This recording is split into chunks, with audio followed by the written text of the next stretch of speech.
I'm Cierra Bettens. This is APTN News InFocus. On this episode, a behind-the-scenes look at APTN Investigates War on the Land. When you're dealing with tens of millions of pounds of explosives and chemicals, it has to go somewhere. They built explosives here. They needed components for explosives.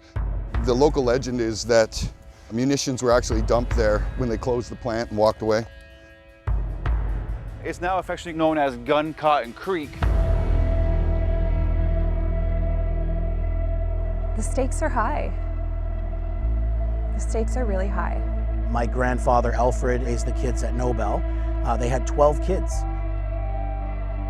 And out of the 12 kids, 5 of them suffered serious forms of cancer, from stomach to brain cancers, thyroid cancers. What do you think's stuck in the ground there? I think persistent contaminants that never go away.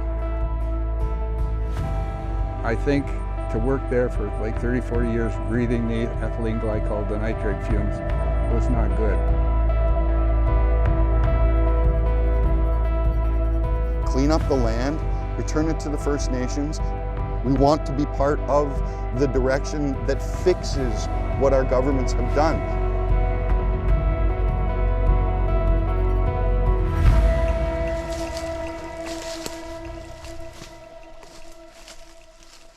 That is the introduction to War on the Land, the latest offering from APTN Investigates journalist Kenneth Jackson. His story takes place in Nobel, Ontario, located along Highway 400 about 250 kilometers north of Toronto. It's a story about a factory that helped win 2 world wars by making explosives. But while the company's efforts may have helped win the wars, the battle to clean up the sites is still raging. A nearby First Nation is turning to the Prime Minister for help to get the site cleaned up. But is any help coming? With more on that, Kenneth joins me from Ottawa. Kenneth, thanks so much for joining us. Glad to be here. Thank you. So to start, I'm wondering, how did you come upon the story? Well, in a roundabout way, a couple years ago, I went to Parry Sound, Ontario, which is about 2 hours north of Toronto, like 2 hours drive. I went there to go to Wasauksing First Nation that's on an island next to Parry Sound. And I was basically chasing after Toronto drug dealers who had been infiltrating First Nations along the Trans-Canada Highway north of Toronto, setting up shop, basically running the drug trade, sex trade within these First Nations. And I went up there to confront them. And while I was there, I spoke to elders and knowledge keepers from Wasauksing, and they told me about this former port called Depot Harbor on the island that was once used by Canada during the Second World War as its a Depot Harbor arsenal. It stored munitions there. And they all went up in smoke in 1945. It was a big fire, and there was a big issue. Well, all of that munitions that burned up were made not too far away, just across the water, 15 kilometers away in Nobel, Ontario. And that's where Canada had a large munitions factory, or complex essentially, that was operating during the Second World War, and continued after the war. It continued to operate privately up until 1985. So I essentially went there chasing after drug dealers and found this pretty incredible historical story that's still relevant today because Depot Harbor is contaminated with explosives and contaminants. And then I followed the pathway up to the legacy, Canada's legacy north to Nobel, where I started to examine where these munitions were made and the contamination began. Mm-hmm. Yeah, I remember that story with Parry Sound. And I'm wondering, at the plant, what were they making when it was in operation?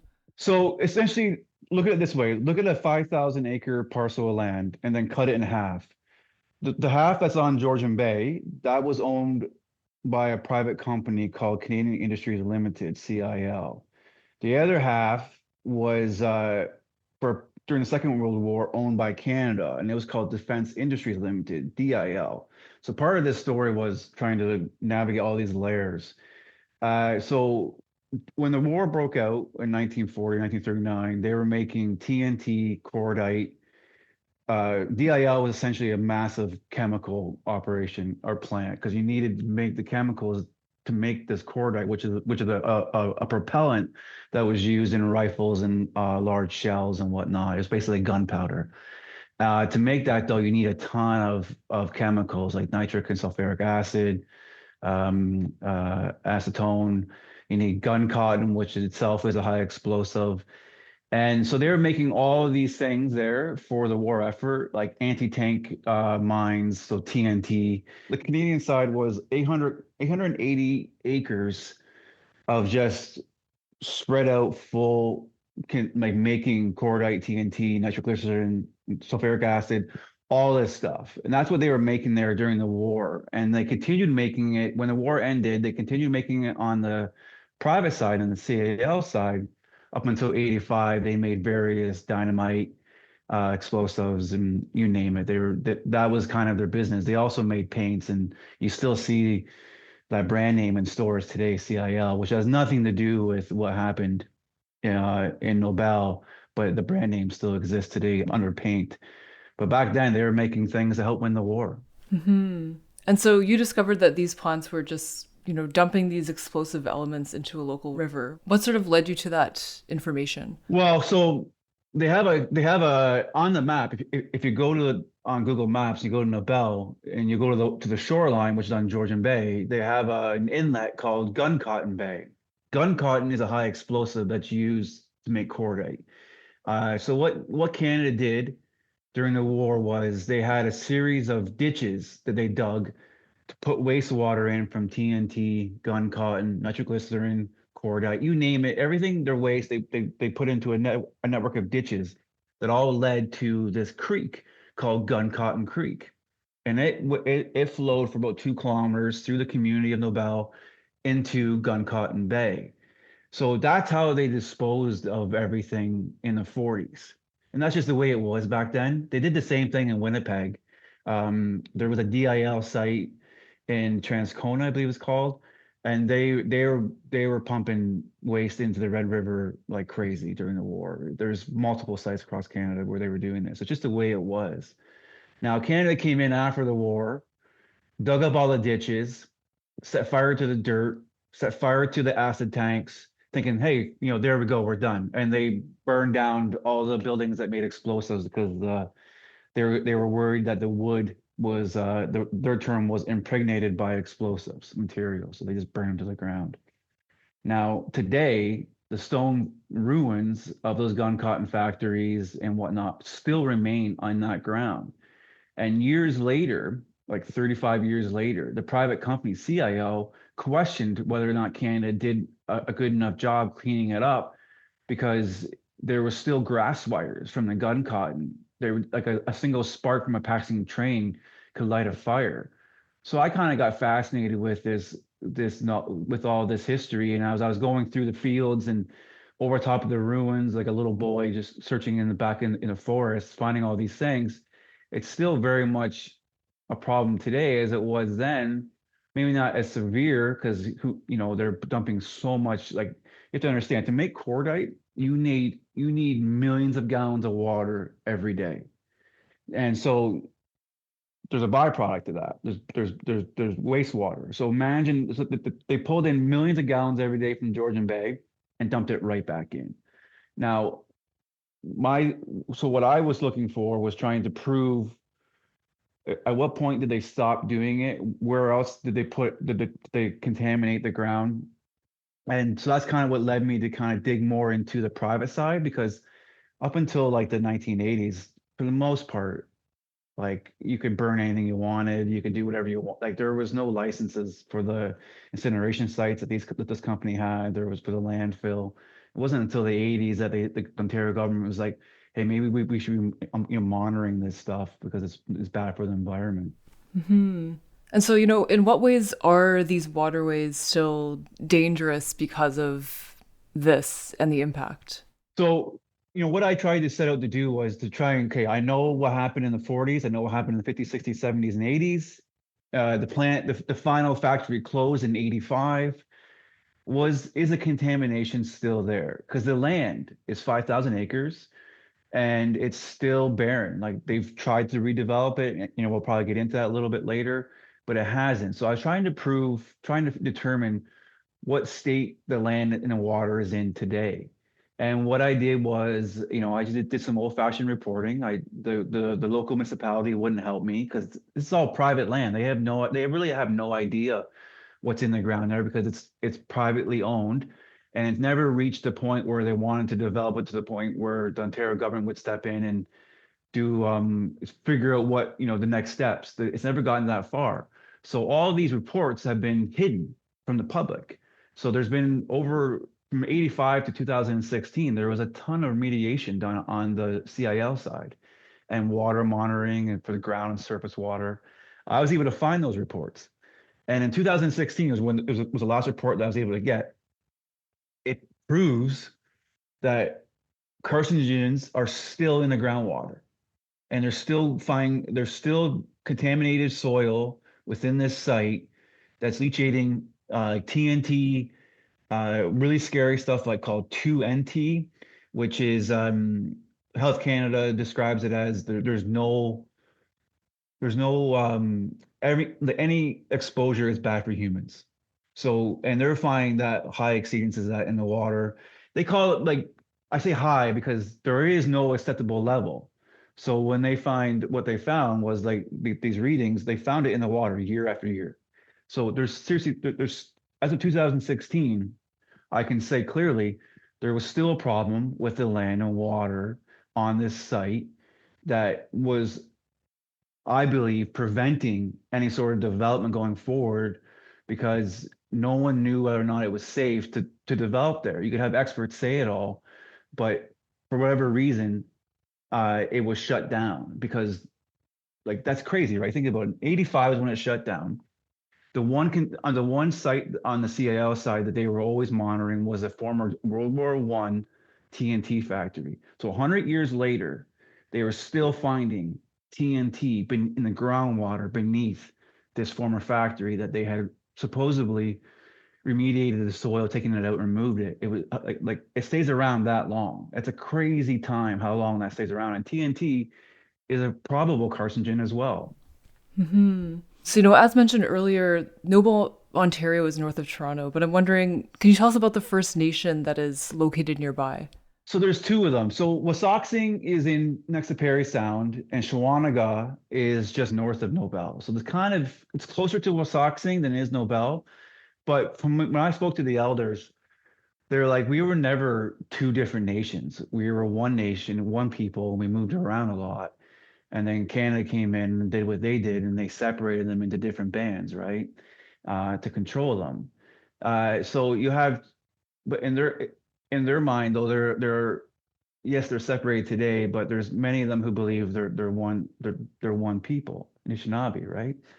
And so Depot Harbor is Wasauksing's problem directly. There is their issue dealing with Canada directly with. They're dealing directly with Canada or over Depot Harbor because it's literally on their island. But Nobel's kind of been lost in time. People have kind of forgotten about it and whatnot. So the chief of Shawanaga stepped forward and was like, something needs to be done about this. Like, he went to school with Nobel. He knows family members who died of cancer. A lot of people have died of cancer in that area. And so he kind of has taken up the charge to make something happen with this, to speak out about it. And so that's what, that's Chief Adam Paywis.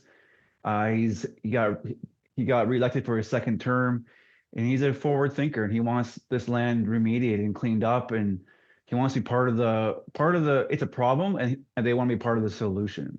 So one of the things that I noticed, and you also mentioned, is that the plant officially closed in 1985. And why is it important to understand that this is recent history?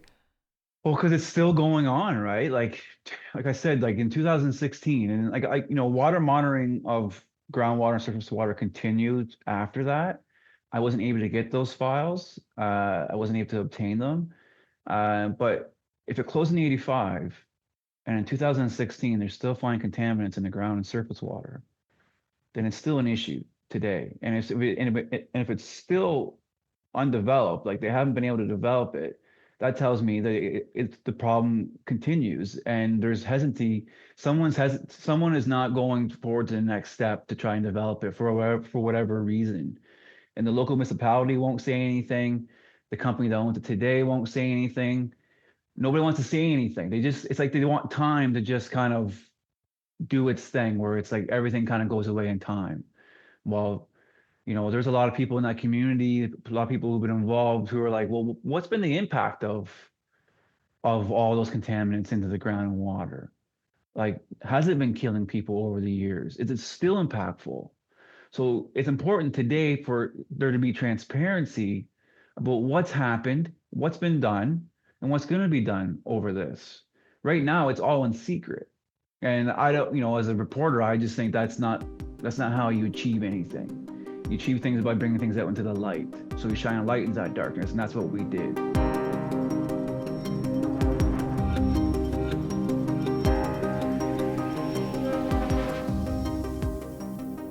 So, Kenneth, just to clarify, who currently owns this site?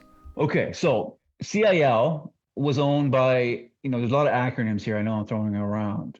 CIL was owned by a British company up until 2009.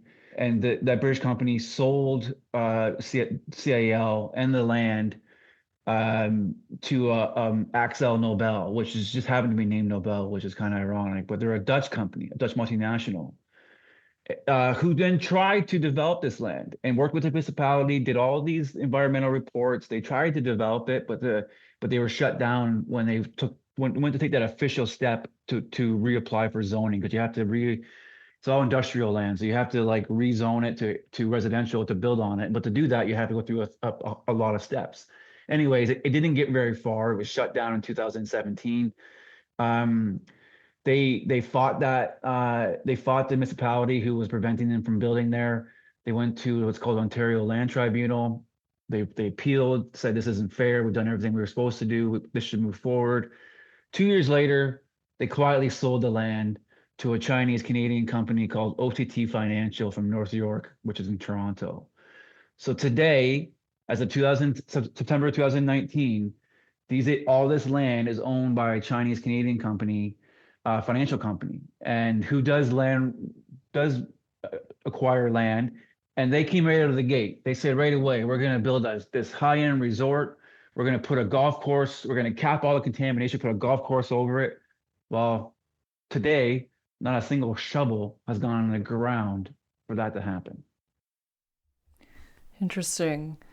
And so, according to your story, the federal government is essentially trying to wash its hands of this site. How is that possible? Yeah, good question. It defies logic. So in 1940, Canada bought 900 acres off the company CIL and for the DIL site. So they owned it all throughout the war, and owned the actual DIL plant site until like 1966. So they were the longtime owners of this land, and they were the original polluters. And yet Canada somehow thinks it's not responsible for ensuring that they properly remediated that land. Like, you don't have to look far. I don't need to do a soil sample to know the problem's still there. The cement ruins are still there. Canada's footprint is still there. It's not like it's been washed over or grown over, because water does cover a lot of this now. It's still there. I walked on Canada's legacy. And for them to say to me, so I first approached Department of Defense. They said, no, it's not us. Then I went to the Prime Minister's office. I said, can you sort this out? Who's responsible for this site? They punted me over to Environment Canada, who essentially said, yeah, it's not ours. It's Ontario's problem. I go, but you're the original polluter. You're the owner. You can't just sell that away. That follows you wherever you go. That's just basic understanding. And they're just like, nope, too bad. I have a hard time with that. I just believe in doing the right thing, and it's like, hey, it doesn't take a lot for you to go. I know there's a lot going on in the world right now, and I get that.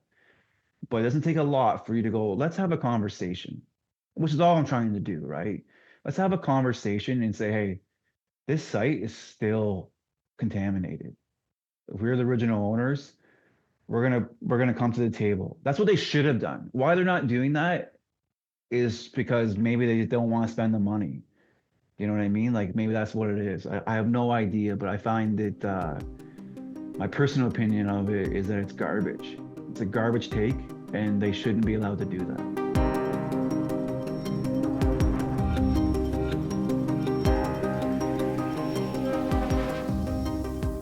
So you spoke with a lot of community members throughout the course of this episode, and I'm wondering, what are some things that you heard from them and how it's affecting their health and their family members and community members' health? I heard awful stories, right? Like I didn't go out and interview every single person in the community. I wasn't out trying to prove the contamination killed people. That's a really hard thing to do. Everyone knows that's a very difficult.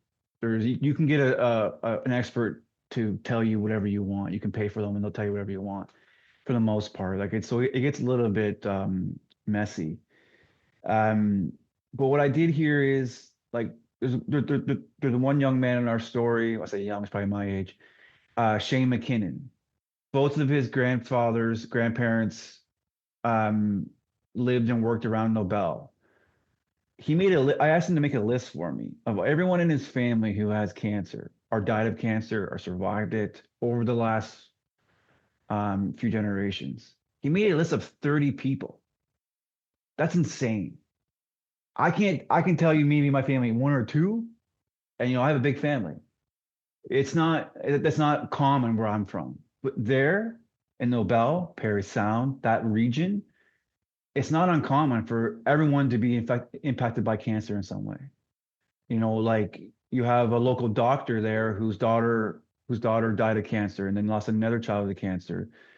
They all live in Nobel, right? They all, it's been this like everyone talks about the high cancer rates in the area, but trying to find those, good luck. Like they're really hard to find. Like they don't really, the way Ontario does it, it has these massive regions.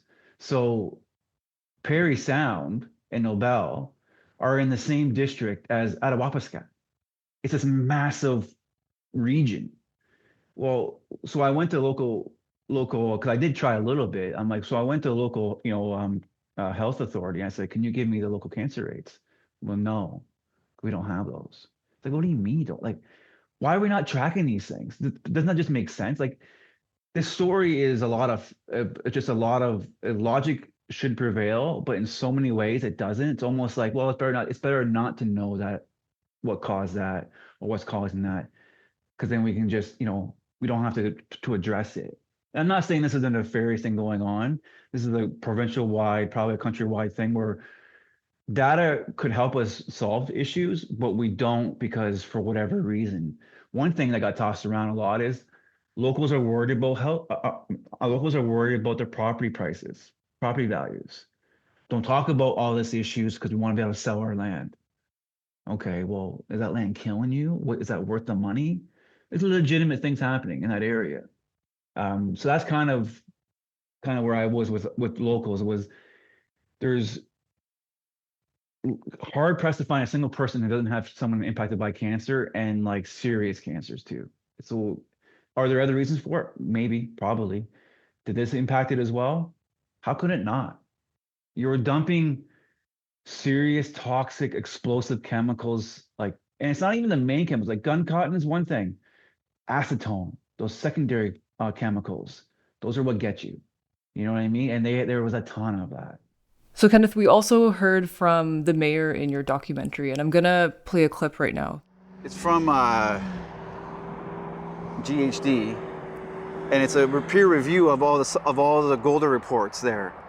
So it wasn't my words saying contamination. It was a report that was given to you in 2017 by. GHD used to be Conestoga Rovers engineering firm. In 2017, GHD sent this letter to the mayor confirming the industrial lands are contaminated, and I want to know what they found. So that's what I mean when I asked you, like, you must have some idea that They must have given you some sort of idea of what's in there, right now? Yeah, but when you talk about contamination, I would look at like most of us will fish in this area, and there's the fish stock are healthy and in good shape. The wildlife, the deer and that are all fine. And I kind of look at nature as saying, there's the bellwether for how we are doing environmentally. I mean, if GHD is saying that it was there, then I guess it was there. I'm not an environmentalist. So as we heard, the mayor was quite defensive and seemingly not wanting to answer your questions. I'm wondering, what do you think is the reasoning for that? Let me just backtrack a little bit. When I brought up contamination, he goes, well, those are your words, not mine. I'm like, oh, okay. And I knew he was going to do this because the day before, I actually tracked him down because he had ignored my emails and calls for months. I tracked him down at his house. I went to his house right on Georgian Bay. I sat down and I talked to him. And he said the same thing to me. He goes, contamination's your word. And I didn't say anything. I said, hey, can we meet? Even though the whole thing was recorded, I have it all on camera. But I wanted him to do a proper interview, like we use in the documentary. So when we did the main interview with him at his office, Mayor Dale Robinson, I had this letter that was addressed to him from 2017 that says, yes, there's contamination in certain parts of industrial lands.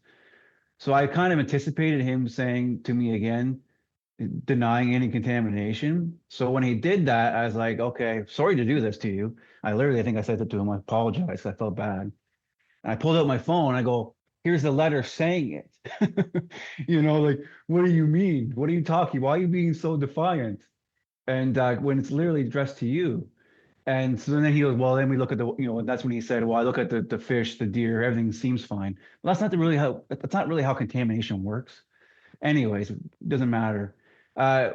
What made that even more baffling is that afterwards, I was able to track down documents that from that same time area, 2017, his office, like his council, shut down any development. So why is the mayor today denying any contamination on those lands when the proof was right there? They have it. Second of all, they shut down the former owner of the land from developing it due to safety concerns for the residents. And yet you have the mayor today denying there's any contamination. And not even that. The other part you didn't play was it's in the dock. It's like you have bodies of water named after a high explosive, Guncotton Bay and Guncotton Creek. So I brought that up to him too, and he goes, well, what's in a name? And I literally go, pardon me? He goes, what's in a name? I don't know. Does that mean they're dumping Guncotton there? I go, I think so. I'm like, it's pretty obvious. Like, I have all the records. Like, Canada did that. So it's like, why is the mayor acting that way? It's such a bizarre thing. And to this day, I don't really understand why he didn't just be more upfront. Why be so defiant? It goes back to there's people in the community who just don't want to talk about this. Mm-hmm. Yeah, that was a quite intense moment in the documentary. Yeah, very interesting to watch. Turning to the community, what have they done to try and make this cleanup happen? Well, so you have locals who are involved. Like they're pushing things. There's a lot of chatter now. There's a lot of people wanting to kind of push this forward a bit, and hopefully that leads to them approaching council, approaching the province, saying this needs to be taken care of. At the end of the day, all we can do as reporters is essentially highlight what's been going on. Like, this is what's happened. We can achieve various levels of change, but at the end of the day, sometimes all it matters is like, here's the information you've never had. Now it's up to you. Like, I'm not a savior. We're not saviors. We don't do that. It's not. And if you think that, it's crazy. You go in there and you try and do your job, shine light on something that people should know about. And the reaction I've gotten behind the scenes has been pretty good. Like, there's a lot of people going, oh my goodness, like, we didn't know this. Are those contaminants still in the ground hurting us? It's going into the groundwater, groundwater moves. So it's discharging into Georgian Bay. That groundwater discharges in the various bodies of water. And so is that impacting us? What did CIL, who operated for 40 years after the war and put their contamination into the bay as well, through various things and had multiple incineration sites for high explosives, what was the impact of that? That's all we try to achieve, is to get people who are actually impacted by this to start asking questions and hope for some transparency. From the people that you spoke with, is there a sense that this site will ever be reclaimed? If I'm the owner, OTT Financial Incorporated from North York, Ontario, whose head office is in the former Wrigley gum chewing factory, I'd partner with Chief Adam Paywith, and say, you know what? We are never going to be able to develop the DIL side the way we want to, because it's literally that side. No one's ever even thought about developing it. They don't know what's in the ground there entirely. Ontario government literally built a highway around it. It's a noticeable arc. They clearly went around this site when they put the highway through there in 2010. I think there's hope for it. Again, though, logic needs to prevail, and for some reason, when money gets involved, that doesn't always happen.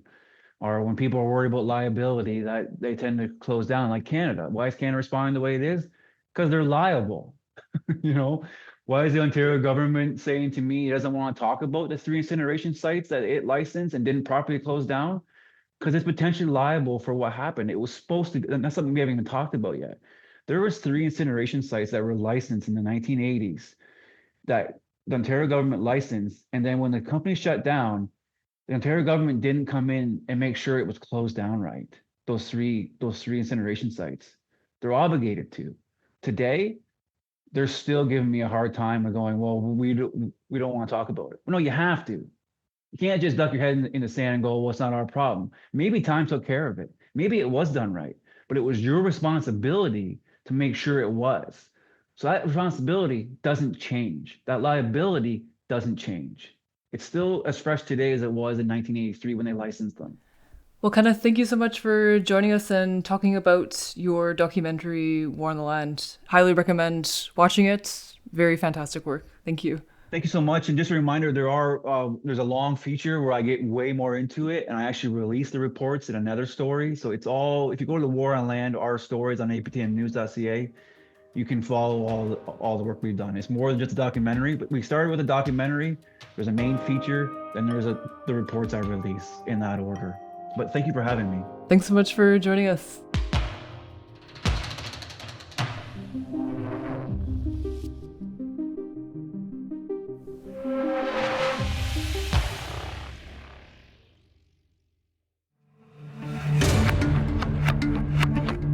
You can find more on the land on our website at aptnnews.ca. This episode was produced by Mark Blackburn and edited by Jesse Andrushko. Charmaine Straker is executive producer of APTN News InFocus. We want to know if you're enjoying the show. Please leave a rating and review on your favorite player or email your suggestions to infocus@aptn.ca. Also, give us a follow. It helps other people find the show. I'm Cierra Bettens. Thanks for listening. Talk to you next week.